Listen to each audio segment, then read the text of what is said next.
बिस्मिल्लाहिर्रहमानिर्रहीम। अस्सलाम वालेकुम। रियासत पाकिस्तान इस वक्त बड़े अजीब दौराए पर खड़ी है, जहां पर वो जजेस जिन्होंने पूरी पाकिस्तानी कौम को इंसाफ फराहम करना है, उनको अपनी पड़ गई है। एक तरफ इस्लामाबाद हाईकोर्ट के 6 जजेस के खत की आज सुप्रीम कोर्ट ऑफ पाकिस्तान में आम समाअत हुई है। दूसरी तरफ कुछ धमकी अमेज खतूत हाई कोर्ट्स और सुप्रीम कोर्ट ऑफ पाकिस्तान के जजेस को मौसूल हुए हैं। काजी फायज ईसा के नाम जो खत जारी किया गया है, उसका जो कंटेंट सामने आया, उसका लिखने वाला कौन है, किस तंजीम से ताल्लुक है, ये तफसीलात आई हैं और इससे अंदाजा होता है कि किस तरह एस्टैब्लिशमेंट और तहरीक इंसाफ के माबैन जो इख्तलाफ है या जो जजेस पर दबाव है, वो कोई तीसरा फरीक उससे फायदा उठाने की कोशिश कर रहा है। इस पर हम आज की वीडियो के अंदर बात करेंगे। और दूसरी तरफ आज हमाद अदर ने एक बड़ी तकड़ी प्रेस कॉन्फ्रेंस की है।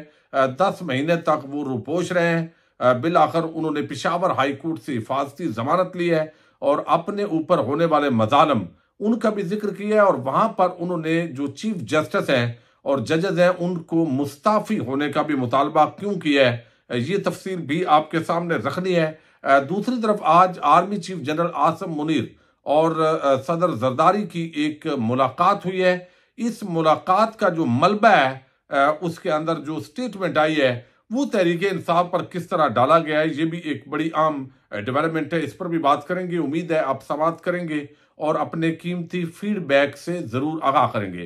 कैदी नंबर 804 जो इस वक्त डयाला में बैठा हुआ है, पाकिस्तान की जो सारी सियासत है उसका मरकजो महवर आज भी इमरान खान है। अगरचे उनका जो नाम लेने पर मीडिया पर पाबंदी है, लेकिन इसके बावजूद पाकिस्तान की जो सियासत है वो उसी शख्सियत के गिर्द जो है वो घूम रही है। अब ये जो सारी सूरत हाल डेवलप हुई, जिस अंदाज के अंदर तहरीक इंसाफ के जो लोग हैं उनके खिलाफ इंतकामी कार्रवाइयां हुई, फिर हमने देखा कि जिस अंदाज में ये सारे इलेक्शन को रिग किया गया और फिर एक फॉर्म 47 की जो हुकूमत है वो कायम हुई। अब इस बुनियाद पर लाजमी तौर पर एस्टैब्लिशमेंट पर तनकीद होती है कि एस्टैब्लिशमेंट की आशीर्वाद के बगैर ये जो मौजूदा ग्रोह है खाऊ कबाइल का, ये पाकिस्तान पर मुसल्लत नहीं हो सकता था। अब इससे जो फायदा उठाने वाले लोग हैं, बेनिफिशरी हैं जरदारी और शरीफ खानदान। अब यहां पर जो आज army chief general Asim Munir और सदर जरदारी की मुलाकात हुई है, सदर मैं इस पैराए में कह रहा हूं, अगरचे वो फॉर्म 47 के सदर हैं, लेकिन सदर की कुर्सी पर इस वक्त वही बुराजमान है। तो ये जो मुलाकात है, ओहदा संभालने पर आर्मी चीफ ने जो है वो एक तो मुबारकबाद दी है, ये पहली मुलाकात है उसके बाद उनकी।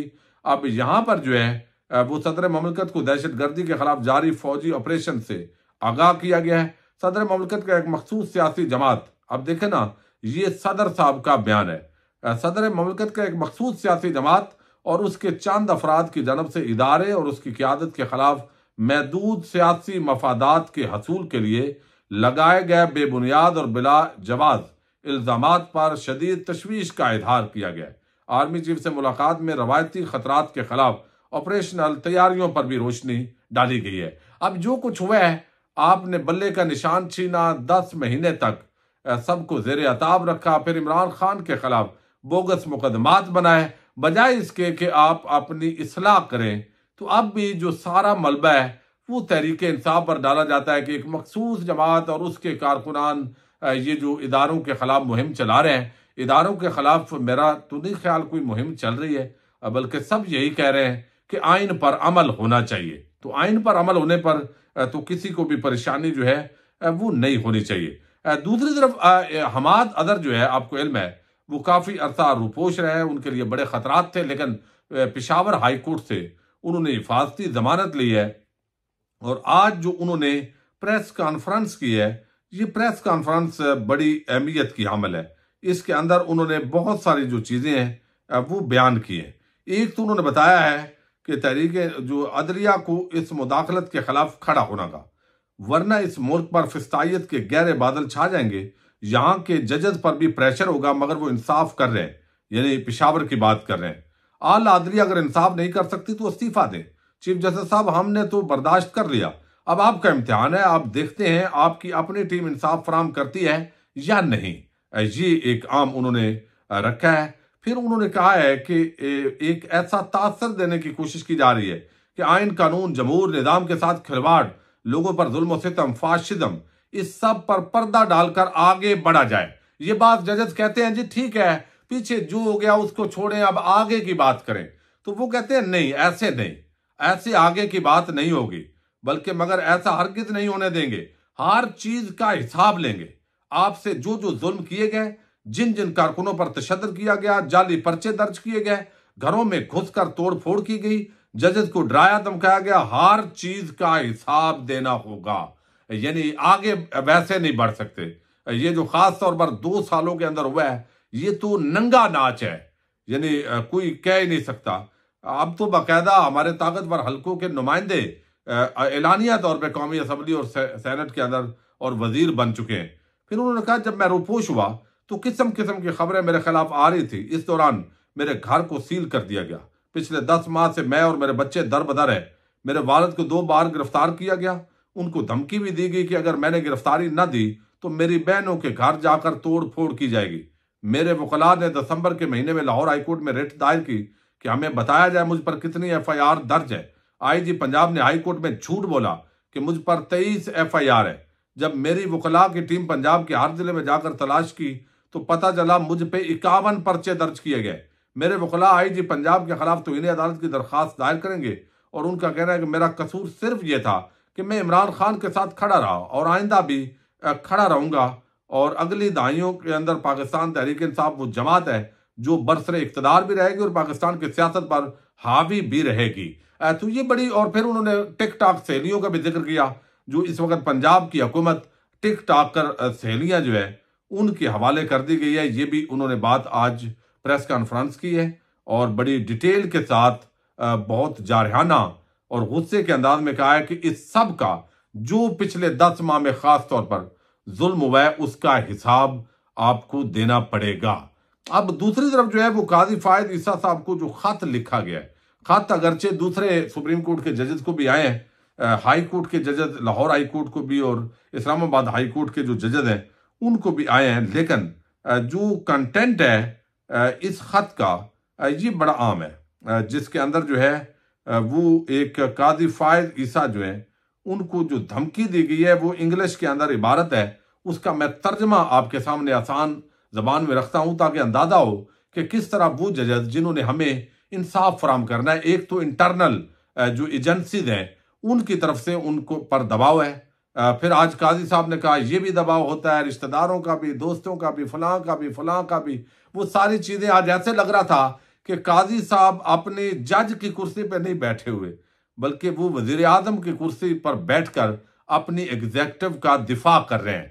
वो जजेस के साथ खड़े नहीं है बल्कि वो दूसरे जो मुखालफ फरीक है जजेस की इस नुक्ता नजर का, उसके साथ वो खड़े हैं। बहरहाल अतर मिनल्ला साहब और मंसूर अली शाह साहब ने काफी हद तक मामलात को कवर किया है। अब जो ये खत लिखा गया जी, इसका जो कंटेंट है इंग्लिश का वो वायरल हुआ है और ट्रांसलेशन उसकी मैं आपके सामने रख रहा हूं। इससे अंदाजा एक तो ये होता है, एक तो शुबा था कि इंटेलिजेंस एजेंसीज ये डबल रोल प्ले कर रही हैं। लाहौर हाई कोर्ट को जो लिखा गया वो और नाम से, इस्लामाबाद हाई कोर्ट जो है उसको रेशम ने घेरा हुआ है, और अब ये एक नई तहरीक है, तहरीक नामूस पाकिस्तान, ये उन्वान इसको दिया गया है। और बगैर ऐसे लगता है कि ये कोई शायद टेररिस्ट ऑर्गेनाइजेशन है जो इस पूरी सूरत हाल का फायदा उठा रही है। इसका जो कंटेंट है, जो धमकी अमेज लहजा है, वो ये बगैर बता रहा है। बहरहाल वल्लाहु आलम।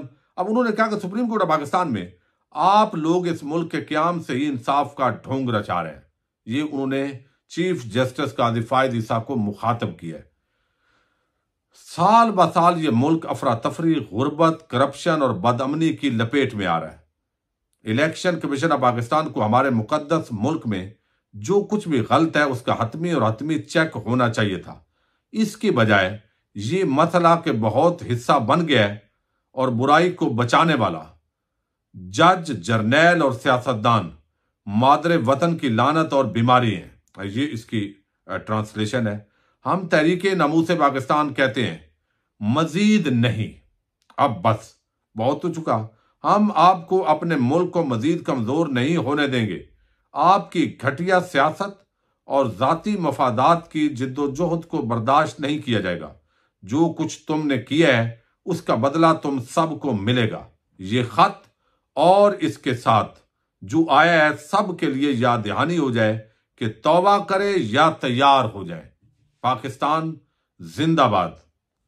आगे बेसिलियस एथ्राइस में खुश आमदीद। वही एथ्राई आपको पता है कि जो एक केमिकल है शायद उसकी बात हो रही है, उसके अंदर खुश आमदीद ये करार दिया गया है। तो ये एक बड़ी अजीब किस्म की ज़बान है। बाद औकात तो ख्याल आता है कि ये शायद कोई जैसे वो इंडियन मूवीज़ के अंदर होता है, बाद औकात एक आम मुहिब वतन वो शहरी होता है और वो शहरी जो है वो इस तरह के काम करता है कि दौलत जिन्होंने लूटी होती है वो सब के अकाउंट्स में डालता है और वो फिर उसको कानून के मुताबिक तो वो जुर्म होता है, लेकिन एक्चुअल वो बात सही कर रहा होता है। लेकिन यहाँ पर जो है ये धमकी अमेज लहजे के अंदर जजेस, जर्नैल, सियासतदान, फिर इलेक्शन कमीशन ऑफ पाकिस्तान या शायद सुप्रीम जुडिशल काउंसिल ECP कहा है, तो वो उन्होंने कहा है कि ये जो कुछ हो रहा है 75 सालों में ये ड्रामेबाजी हो रही है, ये बंद कीजिए, अपना किबला दुरुस्त कीजिए। पाकिस्तान जिंदाबाद का नारा भी लगाया है। ये सारे जो इंडिकेटर्स हैं मुख्तलिफ तरह के, बहरहाल इन खतूत के अंदर शकूक व शुबहात है। नाम सामने आ गया है और नाम उन्होंने जो लिखा है अपना वो मैं आपके सामने पढ़ चुका हूं। तहरीक नामूस पाकिस्तान। ये पता नहीं अब कौन सी ऑर्गेनाइजेशन है, कैसा है। बहरहाल इस वक्त सिक्योरिटी एजेंसीज की दौड़ें लगी हुई हैं, कोरियर सर्विस के जरिए ये आया है, पोस्टल सर्विसेज के जरिए, अब CCTV कैमरेज भी हैं। अब कौन ये खत डाल के गया है वो सारी जो तफसीलात हैं उसको जमा किया जा रहा है और मुमकिन है आइंदा 24 घंटे तक इस मामले के अंदर कोई पेशरफ सामने आए। पाकिस्तान जिंदाबाद, पाक फौज पाइंदाबाद।